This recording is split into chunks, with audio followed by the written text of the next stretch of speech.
विभाग का अगला एजेंडा था, जिसमें राज्य के प्रारंभिक विद्यालय से लेकर उच्च माध्यमिक विद्यालय के शिक्षकों, प्रधान शिक्षकों एवं प्रधानाध्यापक के स्थानांतरण को विनियमित करने हेतु बिहार राज्य शिक्षक स्थानांतरण नियमावली 2026 की स्वीकृति दी गई। नमस्कार, स्वागत है आपका और आप देख रहे हैं अपने YouTube चैनल रीमेक एडपाथ। आज बिहार सरकार के मंत्रिमंडल की कैबिनेट की बैठक हुई और बिहार राज्य शिक्षक स्थानांतरण नियमावली को आज पारित कर दिया गया है। उसे कैबिनेट में स्वीकृति मिल गई है और कहा गया है कि राज्य के प्रारंभिक विद्यालय से लेकर उच्च माध्यमिक विद्यालय के शिक्षकों, प्रधान शिक्षकों एवं प्रधानाध्यापक के स्थानांतरण को विनियमित करने हेतु बिहार राज्य शिक्षक स्थानांतरण नियमावली 2026 की स्वीकृति।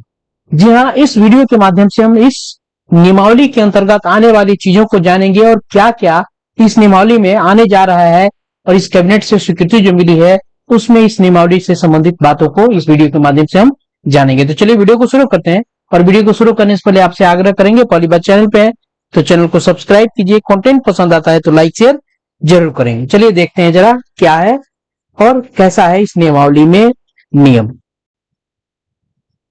शिक्षा विभाग बिहार सरकार ने एक प्रेस नोट जारी किया और प्रेस नोट जारी करके कहा है कि राज्य के प्रारंभिक विद्यालय से लेकर उच्च माध्यमिक विद्यालय के शिक्षकों, प्रधान शिक्षकों एवं प्रधानाध्यापकों के स्थानांतरण को विनियमित करने हेतु बिहार राज्य शिक्षक स्थानांतरण नियमावली 2026 के गठन का निर्णय लिया गया है।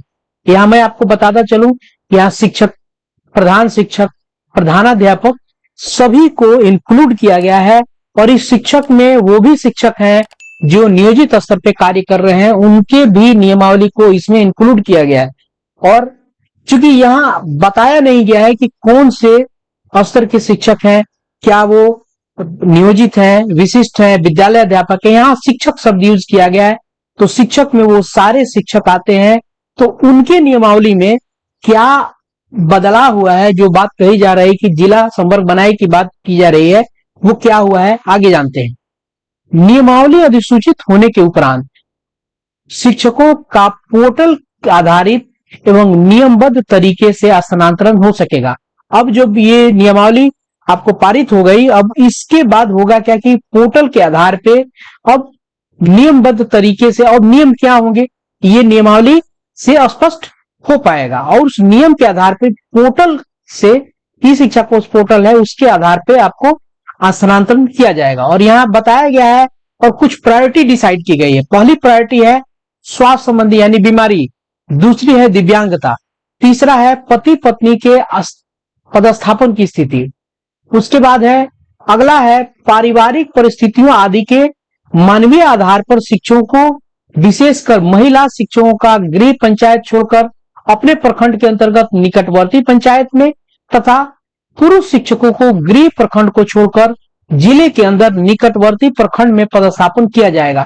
यह एक बड़ी बात इंक्लूड की गई है। पहले भी स्वास्थ्य संबंधी व्यवस्था होती थी, दिव्यांगता होता था, पति पत्नी के आधार पर ट्रांसफर होता था। अब यहाँ पारिवारिक परिस्थितियों पर भी यहाँ बात की गई है और पारिवारिक परिस्थिति इस तरह से बन रही है कि आपका ट्रांसफर नजदीकी स्तर पे हो तो वहां भी कुछ कंडीशंस के आधार पे, वो कंडीशन क्या होंगी वो आगे स्पष्ट किया जाएगा कि कौन कौन सी कंडीशंस होंगी।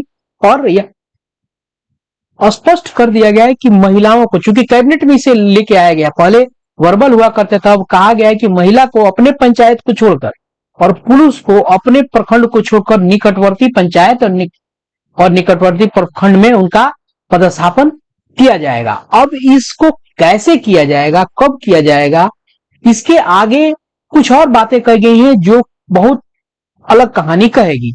जिन विद्यालयों में, यही बात मैं कह रहा हूं, शिक्षकों की कमी है वहां आवश्यकता अनुसार पदस्थापन किया जा सकेगा, जिससे शिक्षक छात्र अनुपात में सुधार होगा। शिक्षकों का संतुलित वितरण होने से विद्यालयों में शिक्षण कार्य बेहतर ढंग से संचालित होगा।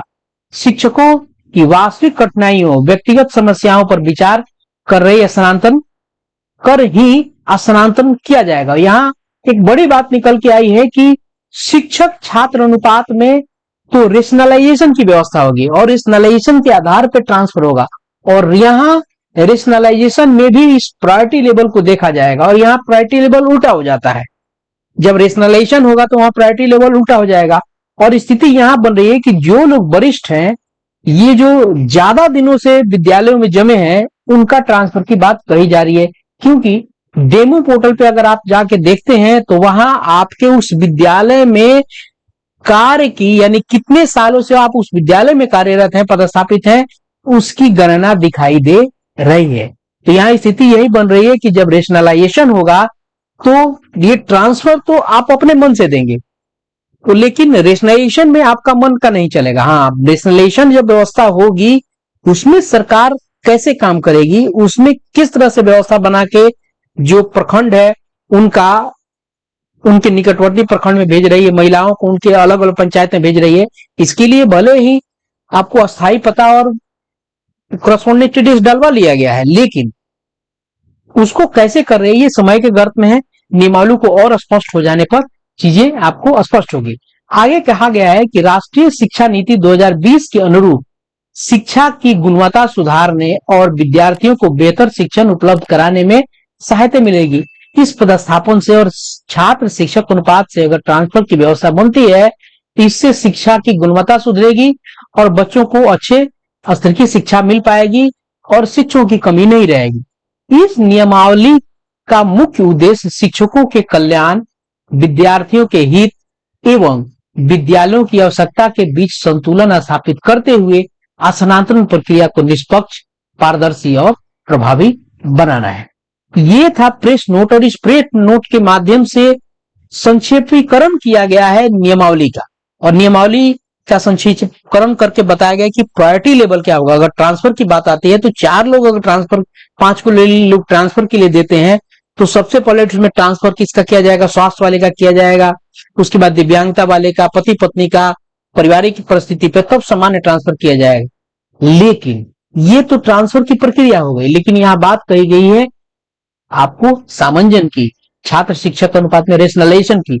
उस रेशनलाइजेशन के कंडीशन में वहां आपके सरकार को यह व्यवस्था रखनी पड़ेगी, उसके अपने जो एड्रेस लिए गए हैं, पता लिया गया है शिक्षकों के, उस अनुसार उस समंजन में उनका कैसे किया जा रहा है ये समय के गर्त में नियमावली के और विस्तार रूप से आ जाने के बाद चीजें कही जा सकती है। तो इस वीडियो में इतना ही, मिलते हैं जल्दी ही नए कंटेंट, नए इंफॉर्मेशन के साथ। अपना ख्याल रखें। जय हिंद।